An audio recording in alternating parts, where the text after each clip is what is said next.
नमस्कार प्यारे विद्यार्थियों, आज अपन एक नया टॉपिक शुरू कर रहे हैं कि कूलाम नियम के द्वारा गाउस नियम की व्युत्पत्ति। देखना, देखो कि अपन ये कह रहे हैं कि जो हेडिंग है वो मैं कह रहा हूँ कि कूलाम या कूलाम नियम के द्वारा गाउस नियम की व्युत्पत्ति अपन किस प्रकार से करेंगे। कि यहाँ देखो दो छोटी छोटी बातें आपको याद रखनी पड़ेंगी। पहले मैं कहूँगी कूलाम नियम क्या होता है। तो कूलाम नियम के बारे में अपन कहेंगे तो किन्हीं दो बिंदु आवेशों के मध्य लगने वाला आकर्षण या प्रतिकर्षण जो बल होता है वो दोनों आवेशों के गुणनफल के समानुपाती एवं इनके मध्य दूरी के वर्ग के व्युत्क्रमानुपाती होता है। देखो अपन ने कूलाम नियम की जो बात कही थी तो वहां पे ये कहा था कि एक बिंदु आवेश Q1 होता है, दूसरा बिंदु आवेश Q2 होता है, इनके बीच की दूरी R होती है। तो अपन ये कहते हैं कि लगने वाला जो बल होता है वो दोनों आवेशों के गुणनफल के समानुपाती, इनके मध्य दूरी के वर्ग के व्युत्क्रमानुपाती। इन दोनों को एक साथ लिखूंगा तो क्या होगा, F समानुपाती Q1 Q2 अपॉन में R स्क्वायर।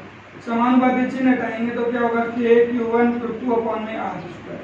फिर मैं सदिश रूप की यदि बात करता हूँ तो सदिश रूप क्या लिखते हो आप, F वेक्टर बराबर है, यही कहते हो कि F वेक्टर के बराबर K Q1 Q2 अपॉन में R स्क्वायर और ये R है। R कैप वो अपन ये कहते हैं कि इकाई सदिश होता है और इस बल की दिशा अपन ये कहते हैं कि दोनों आवेशों को मिलाने वाली रेखा के अनुदिश इस बल की दिशा होती है, यही कहते हैं। और याद होगा इसी आपने ये कहा था कि कूलाम बल के द्वारा अपन ने ज्ञात की थी कि बिंदु आवेश के कारण विद्युत क्षेत्र की तीव्रता। याद हो तो देखो छोटी सी हेडिंग और पढ़ी थी। अपन ने कहा था कि बिंदु आवेश के कारण विद्युत क्षेत्र की तीव्रता, बिंदु आवेश के कारण विद्युत क्षेत्र की तीव्रता की बात की थी। तो बिंदु आवेश के कारण विद्युत क्षेत्र की तीव्रता की जब मैंने बात की तो विद्युत क्षेत्र की तीव्रता अपन ने किसे कहा था, ये कहा था कि किसी इकाई धनावेश के ऊपर लगने वाला जो विद्युत बल होता है वही अपने पास क्या कहलाते हैं, विद्युत क्षेत्र की तीव्रता कहलाती है। मैं ये कह दूं विद्युत क्षेत्र में स्थित किसी एकांक धनावेश के ऊपर लगने वाला बल ही क्या कहलाता है, विद्युत क्षेत्र की तीव्रता कहलाती है। तो बल का मान अपन यहाँ से ये लगा सकते हैं। तो वो अपन यदि ये कहते हैं कि एक बिंदु आवेश होता है वो Q होता है, R दूरी पर स्थित कोई बिंदु P होता है, इस P बिंदु के ऊपर अपन क्या करते हैं, कोई फ्रिक्शन आवेश Q0 रखते हैं, ठीक है ना। तो Q0 रखते हैं तो इस Q और Q के बीच में अपने पास कौन सा बल लगेगा, कूलाम बल लगेगा। और वेक्टर फॉर्म में कह रहा हूँ, देखो K तो ये रहा, Q1 की जगह अपन क्या लिख देंगे, कैपिटल Q लिख देंगे, Q2 की जगह क्या लिख देंगे, फ्रिक्शन आवेश Q0 कर देंगे, R की जगह दूरी R स्क्वायर कर देंगे और ये क्या कर देंगे, R का। तो इस बल की दिशा भी क्या होगी, दोनों आवेशों को मिलाने वाली रेखा के अनुदिश ये बल बताते हैं। तो देखो अपन यहाँ पे विद्युत क्षेत्र की तीव्रता क्या कह रहे हैं कि किसी इकाई विद्युत क्षेत्र में स्थित किसी इकाई धनावेश के ऊपर लगने वाले बल को अपन क्या कहते हैं, विद्युत क्षेत्र की तीव्रता कहते हैं। तो ये अपन तीव्रता को वेक्टर फॉर्म में कहें तो ये अपन तीव्रता का मान यहाँ लगा दे बल का। तो बल का लगाए तो तीव्रता देखो क्या होगी, K Q0 R cap upon में R स्क्वायर और ये Q0 से Q0 कट गया तो ई वेक्टर बराबर क्या होगा, KQ अपॉन में R स्क्वायर और R कैप अपन कह रहे हैं। तो ये अपने पास क्या बन गई, विद्युत क्षेत्र की तीव्रता बन गई। देखो ई वेक्टर बराबर क्या होगा, KQ अपॉन में R स्क्वायर और R कैप अपन कह रहे हैं। तो ये अपन पास विद्युत क्षेत्र की। यहाँ देखो इस बल की दिशा अपन क्या कर रहे हैं, दोनों आवेशों को मिलाने वाली रेखा के अनुदिश। इस बल की दिशा भी मैं कह रहा हूँ दोनों आवेशों को मिलाने वाली रेखा के अनुदिश। तो विद्युत क्षेत्र की तीव्रता भी क्या होगी, फ्रिक्शन बिंदु आवेश के कारण R दूरी पर स्थित बिंदु P। तो देखो क्यों अपन ये कहते हैं बिंदु O और P को मिलाने वाली रेखा के अनुदिश किसकी दिशा होगी, विद्युत क्षेत्र की तीव्रता की दिशा होगी। क्योंकि ये दिशा वाला पॉइंट है वो यहाँ पे काम में लेना है अपने को। कि अपन ये कहेंगे कि जो तीव्रता अपन ये करें बिंदु O ये P ये Q0 तो वो अपन यहाँ पे काम में लेंगे कि दोनों आवेशों को मिलाने वाली रेखा के अनुदिश कूलाम बल की दिशा और विद्युत क्षेत्र की तीव्रता की दिशा दोनों एक ही दिशा में है। तो यह देखना।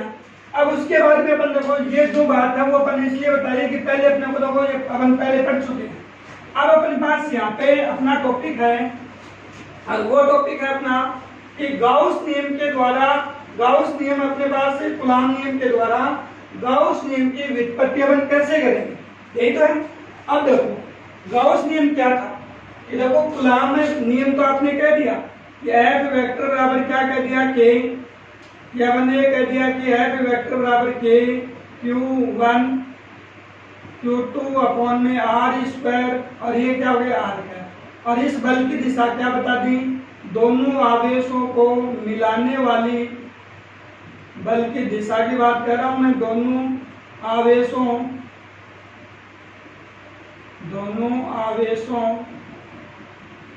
को मिलाने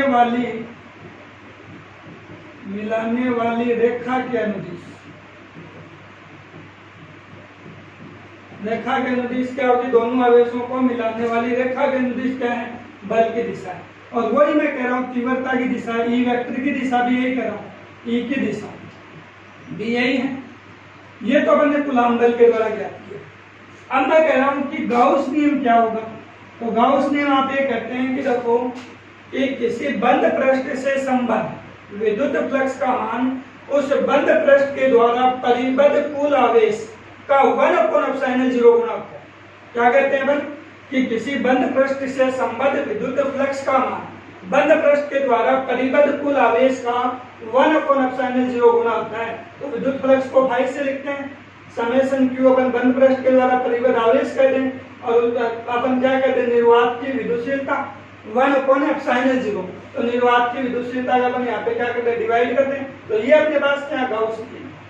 अब अपना टारगेट यहाँ पे क्या है कि इस कूलॉम नियम के द्वारा अपने को क्या करना है, गाउस नियम को बताना है, ठीक है ना। ये सब बातें अपने को बेसिकली अपने पहले पढ़ चुके हैं। अब देखना देखो कि मैं यहाँ पे देखो किस प्रकार से कूलॉम बल के द्वारा गाउस नियम को लेके आऊंगा। देखो अपने को गाउस नियम ये लेके आना है, फाई बराबर समेशन Q0 अपॉन में समेशन Q अपॉन में एप्सिलॉन 0 का में लेके आना है। यही अपने को देखो व्युत्पन्न करना है। ये फॉर्मूला अपन कैसे जैसे करके ये फॉर्मूला ले। देखो मैं ये कह रहा हूँ कि मैं कह दूं कि किसी बिंदु, ये लिख दूंगा कि माना कि किसी बिंदु O पर कोई बिंदु आवेश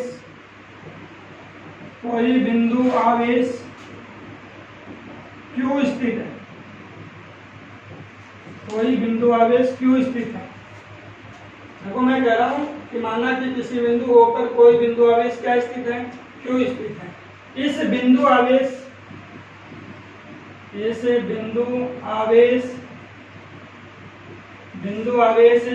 Q से स्मॉल r दूरी पर स्थित है, स्मॉल r दूरी पर स्थित कोई बिंदु, स्मॉल r दूरी पर स्थित कोई बिंदु P है, ठीक है। कोई बिंदु अपन क्या मानते हैं, P है, जिस पर अपन ये कहते हैं क्या, जिस पर विद्युत क्षेत्र की तीव्रता,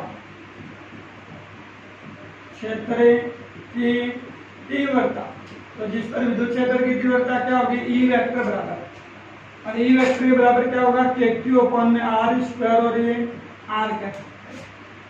तो यहाँ देखो ई वेक्टर की दिशा क्या होगी। वैसे देखो अपना डायग्राम देखना, ये हुआ क्या, ये बिंदु Q हो गया, O पे क्या हो गया, कोई आवेश Q हो गया बिंदु आवेश, ये R दूरी हो गई। यहाँ अपने पास क्या हो गया बिंदु T अपन ने कह दिया।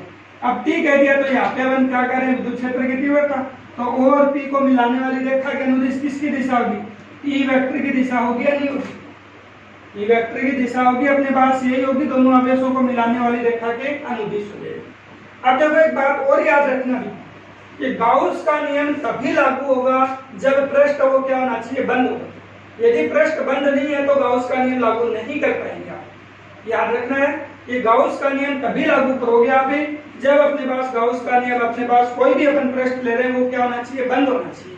तो अपन इसके चारों ओर क्या करेंगे, स्मॉल r त्रिज्या के एक गोलाकार गाउसीय पृष्ठ की परिकल्पना कर देंगे कि अपन ये कह देंगे स्मॉल, देखो ये बिंदु हो गया, और यहाँ पे मैं प्रकार की नोक को यहाँ टिकाता हूँ, तो इस प्रकार का एक गोलाकार गाउसीय पृष्ठ ये बना देता हूँ। मैं ये कह दूं कि इस प्रकार का एक गोलाकार गाउसीय पृष्ठ वो कह दिया, तो अपन ये कह दें तो तीव्रता ये आएगी है। अब देखना देखो कि मैं ये कह रहा हूँ कि गाउस का नियम अपन लागू करना चाहते हैं, तो अपन गाउस का नियम देखो कभी लागू होगा, ये याद रखना है कि ये तीव्रता किसके कारण आई है, बिंदु आवेश के कारण। मैं डायरेक्टली भी लिख सकता था कि बिंदु आवेश के कारण विद्युत क्षेत्र की तीव्रता, तो वो बिंदु आवेश की तीव्रता बन गई होता। और इसको देखो मैं और थोड़ा सा विस्तृत रूप देता, तो पहले मैं करता Q होता, बिंदु P होता, P पे फ्रिक्शन आवेश Q0 होता, तो मैं यहाँ पे कूलम्ब बल ज्ञात करता, फिर P बिंदु के ऊपर विद्युत क्षेत्र की तीव्रता ज्ञात करता, 2-4 पॉइंट और बढ़ जाते वहां पे, ठीक है ना। तो मतलब यहाँ पे डायरेक्ट लिख रहे हैं कि बिंदु आवेश के कारण विद्युत क्षेत्र की तीव्रता, ये कहना। अब अपनी समस्या ये है कि गाउस का नियम कब लागू होगा, जब पृष्ठ वो क्या होना चाहिए, बंद होना चाहिए। यदि पृष्ठ बंद होगा तो ही गाउस का नियम लागू कर पाएंगे। तो गाउस का नियम अपन बंद पृष्ठ करने के लिए अपन क्या करते हैं कि अपन ये कह देंगे स्मॉल आर त्रिज्या के गोलाकार गाउसीय पृष्ठ की परिकल्पना करते हैं, गाउसीय पृष्ठ की परिकल्पना करते हैं। अब समस्या आ गई कि सर ये गाउसीय पृष्ठ क्या होता है। तो गाउसीय पृष्ठ का मतलब क्या होता है कि गाउसीय पृष्ठ का मतलब होगा कि वह पृष्ठ जिसके प्रत्येक बिंदु के ऊपर विद्युत क्षेत्र की तीव्रता का परिमाण तो समान है और दिशा क्या होगी, गाउसीय पृष्ठ की त्रिज्या के अनुदिश होगी।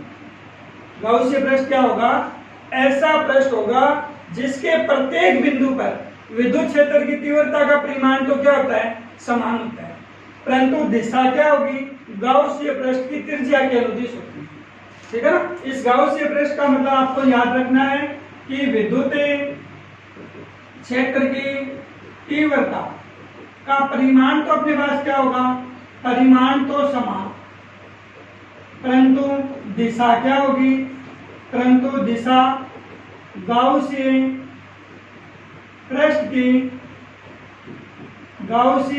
की त्रिज्या के अनुदिश होगी। ये बात अपने को गाउसीय पृष्ठ के बारे में याद रखना है, ठीक है ना।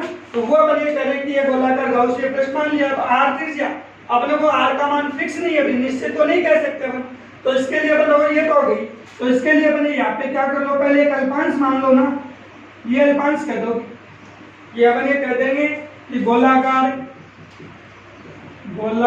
गाउसीय पृष्ठ पर ds लंबाई या ds लंबाई का क्षेत्रफल अल्पांश कहते हैं, क्षेत्रफल अल्पांश, या मैं ds क्षेत्रफल अल्पांश भी लिख सकता था, अभी ds क्षेत्रफल अल्पांश की परिकल्पना करते हैं, ठीक है ना। ये अपन ये कह रहे हैं कि गोलाकार गाउसीय पृष्ठ पे क्या करते हैं, ds लंबाई के क्षेत्रफल अल्पांश की परिकल्पना करते हैं, या मैं कह दूं कि क्षेत्रफल अल्पांश की परिकल्पना करते हैं जिसका क्षेत्रफल अल्पांश कितना है, ds है, ठीक है ना। ये मैंने ds, और मैंने ये भी बताया था कि क्षेत्रफल अल्पांश की दिशा हमेशा ही क्या होगी, पृष्ठ के लंबवत, तो लंबवत होगी, यूं होगी क्या, तो यूं आप बोर्ड पे बना सकते हैं क्या, यूं तो बोर्ड पे नहीं बना सकते, तो यूं नहीं बना सकते, तो यही तो v, ये किसकी दिशा होगी, ds, और इनके बीच में बना हुआ कोण क्या गया, थीटा। तो मैं कह दूं कि अल्पांश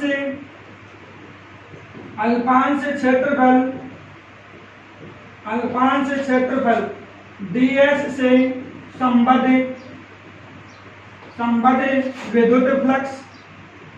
संबद्ध विद्युत फ्लक्स है, वो क्या होगा, ds बराबर, और ds बराबर क्या होगा, E डॉट ds होगा, नहीं होगा, आप यही कहोगे E डॉट ds।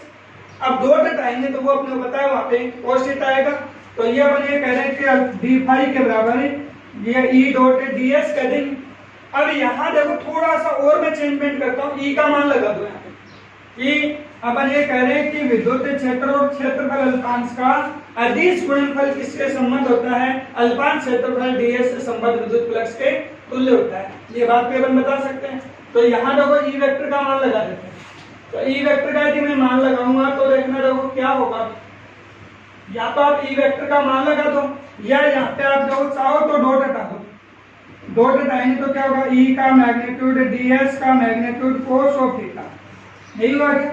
अब देखो यहाँ पे cos थीटा किसको रिप्रेजेंट कर रहा है? E एवं ds के बीच बना कोण ही तो है, बना कोण। ये अपने पास क्या होगा?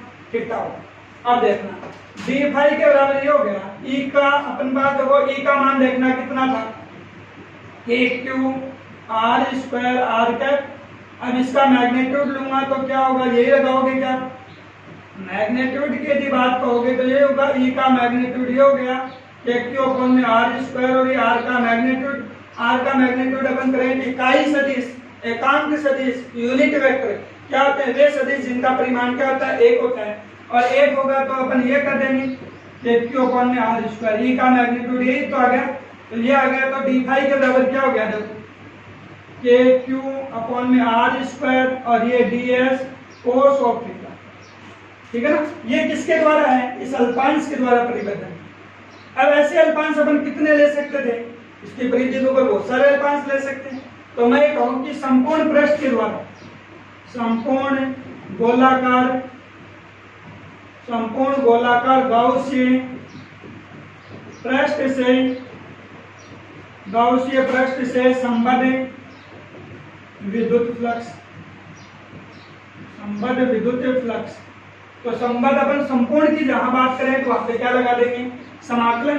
तो संपूर्ण की बात करें तो ये समाकलन हो गया, बंद पृष्ठ की बात है, d फाई हो गया, ये बंद पृष्ठ के लिए समाकलन हो गया। E देखो ये अपन पास क्या हो गया? KQ अपॉन में r square ds cos of theta, यही हुआ क्या? अब देखना, देखो यहाँ अपन ने इतना होने के बाद यहाँ से अपन देखो ये तो फाई हो गया, ये Q हो गया, ठीक है ना।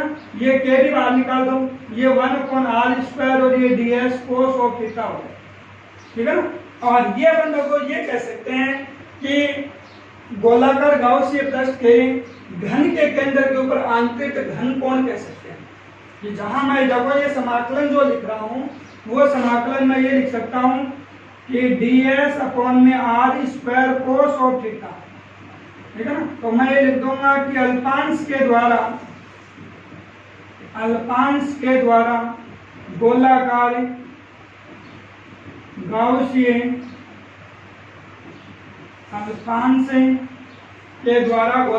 गाउसीय पृष्ठ के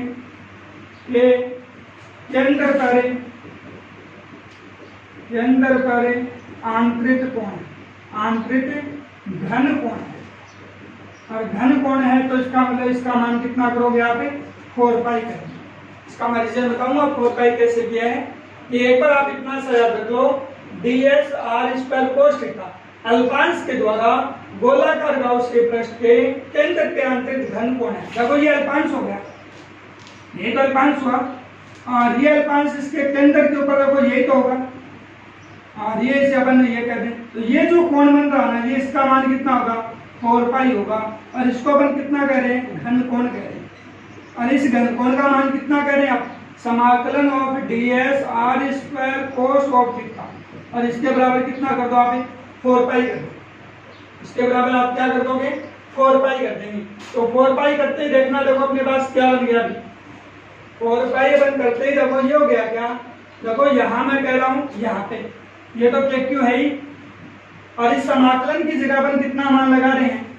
4 पाई लगा रहे हैं। तो ये हो गया क्या? फाई बराबर K का मान ये लगा दो 4 पाई एप्सिलॉन 0, ये 4 पाई हो गया। 4 पाई से 4 पाई अपन काट देंगे तो फाई बराबर क्या हो गया? Q अपॉन एप्सिलॉन 0, जो कि अपन क्या बता देंगे? गाउस का नियम, जो कि आप क्या कह दोगे? गाउस का नियम। क्यों कह दोगे? क्योंकि बंद पृष्ठ में देखो आवेश कोण कितना स्थित है। क्यों? तो बंद पृष्ठ के द्वारा परिबद्ध कुल आवेश का कितना गुणा?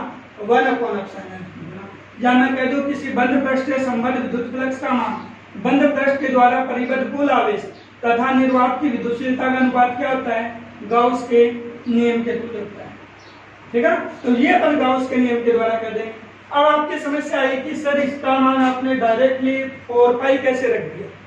यही आ रही है ना। इसका देखो रीजन देखना, इस वाले देखो अपन जो मैं यहाँ पे जो प्रूफ करना चाह रहा हूँ वो मैं ये प्रूफ करने का आपको बता रहा हूँ। आपको तो डायरेक्टली याद रख लेना, बंद पृष्ठ कह रहा हूँ 1 upon r square ds cos of theta का मान कितना कह रहा हूँ? 4 पाई। ये अपने पास क्या है? घन कोण है। घनकोण ये बन करें। देखना उसके बाद में अपन देखो ये बताना चाह रहे थे ds r square cos theta equal upon 4 pi कैसे सिद्ध कर सकते। ये अपन लोग ये कह रहे हैं कि घनकोण है अल्पांश के द्वारा गोलाकार गाउसीय पृष्ठ के केंद्र के ऊपर बना हुआ जो घनकोण है उसका मान कितना 4 पाई है। वो चीज देखना, देखो अपन मार्केट से तरबूज लेके आते हैं, दुकानदार के पास जाते हैं, मार्केट से अपन बड़ा तरबूज लेते हैं और ये कहते हैं कि भैया अंदर से लाल है या नहीं है। तो वो चेक करने के लिए दुकानदार क्या करता है, उस तरबूजे के अंदर एक चुक्कू यूं डालता है और देखो ये अपने पास गोलाकार ये तरबूज होता है, तो वो इसी प्रकार की देखो एक जो शेप है वो अपने को निकाल के देता है और वो यहाँ से इसको निकाल के अपने को दिखाता है, रखना एक लाल है। तो ये जो घनकोण अपने पास बना हुआ है वो अपने पास इसका मान कितना है, यही तो अल्पांश था अपना, यही अल्पांश था और अल्पांश ds के कारण इसके घन केंद्र के ऊपर बना हुआ कोण कितना बता रहे हैं अपन 4 पाई बता रहे। वो चीज देखना कि अपन किस प्रकार से बता सकते हैं। यहाँ पे देखो ये चीज अपन ds r square cos theta के इक्वल कितना बता रहे हैं 4 पाई बता रहे हैं और 4 पाई अपन दो किस प्रकार से बता रहे हैं कि अपन ने ये लिखा था कि d फाई बराबर e डॉट ds, ये लिखा है। दो डॉट आएंगे यहाँ पे e का मान भी लगा देता हूँ, e का मान लगाए तो ये हुआ क्या, और दो डॉट आएंगे तो यहाँ पे क्या आएगा भी a का मैग्नीट्यूड b का मैग्नीट्यूड cos ऑफ थीटा। तो यह दो d फाई बराबर क्या हो गया a q और ये r स्क्वायर, ये क्या हो गया r कैप का मैग्नीट्यूड ds का मैग्नीट्यूड cos ऑफ थीटा, यही बात है। तो यहाँ जो थीटा का कोण अपन बता रहे हैं ना वो r कैप एवं ds के बीच बना कोण है, ये बीच बना कोण है, ठीक है ना। एक बार आप यहाँ पे ये समझे जहां थीटा के बराबर अपन कह रहे हैं ना वो थीटा बराबर ये कह रहे हैं। तो डी फाई के बराबर क्या हो गया ए क्यू आर स्क्वायर एक हो गया, ये ds हो गया कोस ऑफ थीटा। अब अपन संपूर्ण पृष्ठ से तो संबंध बता रहे हैं, तो संपूर्ण पृष्ठ से संबंध की बात मैं यदि कहूंगा तो जो क्या होगा संपूर्ण पृष्ठ से संबंध, संपूर्ण पृष्ठ से संबंध विद्युत फ्लक्स। तो विद्युत फ्लक्स अपन यदि करें तो दोनों ओर समाकलन कर दो भैया, तो दोनों ओर समाकलन करें तो ये तो हुआ A Q R square ds cos of theta, यही करें ना। अब देखना देखो डी फाई के बराबर अपने पास ये हो गया समाकलन ऑफ डी फाई, समाकलन ऑफ बंद पृष्ठ की बात करेंगे तो ये हो गया क्या, ए को मैं बाहर कर दूं, क्यू को भी बाहर कर दूं और ये क्या हो गया ds cos of theta upon में आर स्क्वायर। तो यही तो अपन घनकोण की बात कह रहे थे उसमें। अब इसका मान तो मैं कितना बता रहा हूँ 4 पाई बता रहा हूँ, वो देखना कैसे बता रहा हूँ कि मैं यहाँ पे थीटा पहले तो ई और ds के बीच में ई की दिशा को कौन रिप्रेजेंट कर रहा है, आर का भी तो रिप्रेजेंट कर रहा है और आर का हमेशा ही अपने पास देखो जैसे ये जो मैं पृष्ठ कर रहा हूँ ये पृष्ठ है, ये अपने पास से बिंदु अपने पास से ये कह दूं कि यहाँ पे बिंदु आवेश स्थित है, ये अपने पास बिंदु अपने पास यहाँ पे पी बिंदु हो गया। तो इनका मिलाने वाले देखा किसकी दिशा ई वेक्टर की दिशा, और ये जो अपने पास इसके दो बिंदु आवेश के तो लंबवत है ही, तो बिंदु आवेश के लंबवत हो तो यहाँ पे मैं थीटा का मान कितना बता सकता हूँ 0 डिग्री बता सकता हूँ, नहीं बता सकता। अब ये जब 0 डिग्री में कह रहा हूँ तो थीटा बराबर क्या हो गया 0, ये क्या हो गया फाई हो गया क्या समाकलन अवकलन, तो ये फाई आ गया, ये के क्यू अपन लिख देंगे, या मैं के क्यू वाली बात नहीं करूँ तो देखो डायरेक्टली इसी की बात कर लेता हूँ चूंकि ds cos of theta R square, theta बराबर कितना कर रहा हूँ 0 डिग्री, तो ये कितना आ गया ds अपॉन में आर स्क्वायर, बंद पृष्ठ हो गया 1 अपॉन आर स्क्वायर कर लो 1 अपॉन आर स्क्वायर और ये बंद पृष्ठ क्या हो गया ds। अब बंद पृष्ठ ds ये लोग किसमें बता रहा है क्षेत्रफल में परिवर्तन तो बता रहा है, और ये क्या है अपने पास समाकलन, तो परिवर्तन किसको रिप्रेजेंट कर रहा है अवकलन को, समाकलन किसको अपने पास जो समाकलन का उल्टा अपने पास क्या होगा अवकलन हो जाएगा, और अवकलन का उल्टा अपन क्या कर सकते हैं समाकलन। तो एक दूसरे के व्युत्क्रमित होते हैं, तो अवकलन समाकलन जब एक साथ आ रहे हैं तो आप क्या कर दो डी को हटा दो, तो यहाँ पे क्या कर दोगे आर स्क्वायर और ये एस हो गया क्या आर स्क्वायर और ये अपने पास एस आ गया। एस यहाँ पे किसको रिप्रेजेंट कर रहा है गोलाकार गाउसीय पृष्ठ के पृष्ठीय क्षेत्रफल को व्यक्त कर रहा है। एस यहाँ पे किसको रिप्रेजेंट कर रहा है गोलाकार गाउसीय पृष्ठ के पृष्ठीय क्षेत्रफल को व्यक्त कर रहा है, और पृष्ठीय क्षेत्रफल का मान कितना होता है गोले का 4 पाई आर स्क्वायर नहीं होता क्या, और अपॉन में आर स्क्वायर है, आर स्क्वायर से आर स्क्वायर कर दो तो 4 पाई हो जाएगा। इस प्रकार से अपन ये कह देंगे कि गोले के अल्पांश के द्वारा गोले के केंद्र पर बने हुए घन कोण का मान कितना होता है, 4 पाई होता है। और आप यूं याद रख लो, एक बाजार से अपन जब भी तरबूज लेके आते हैं तो अपन उसको ये कहते हैं कि ये तरबूज अंदर से लाल है या नहीं है। तो दुकानदार अपने को जो काटने के लिए अपने पास एक उस तरबूजे की शेप में से अपने को एक जो जिस प्रकार क्या करके आपको काट के देता है, तो वो इसी टाइप क्या करके आपको काट के दिखाएगा। और ये इसके केंद्र पे बना हुआ कोण क्या होगा, घन कोण होगा। 11वीं में अपन ने पढ़ा था स्टेरेडियन पढ़ा था, वही यहाँ पे अपन काम में ले रहे हैं, ठीक है ना। तो वो अपन यहाँ पे बता सकते हैं डायरेक्टली इसका मान कितना होगा, 4 पाई होगा। यहाँ तक का करना है।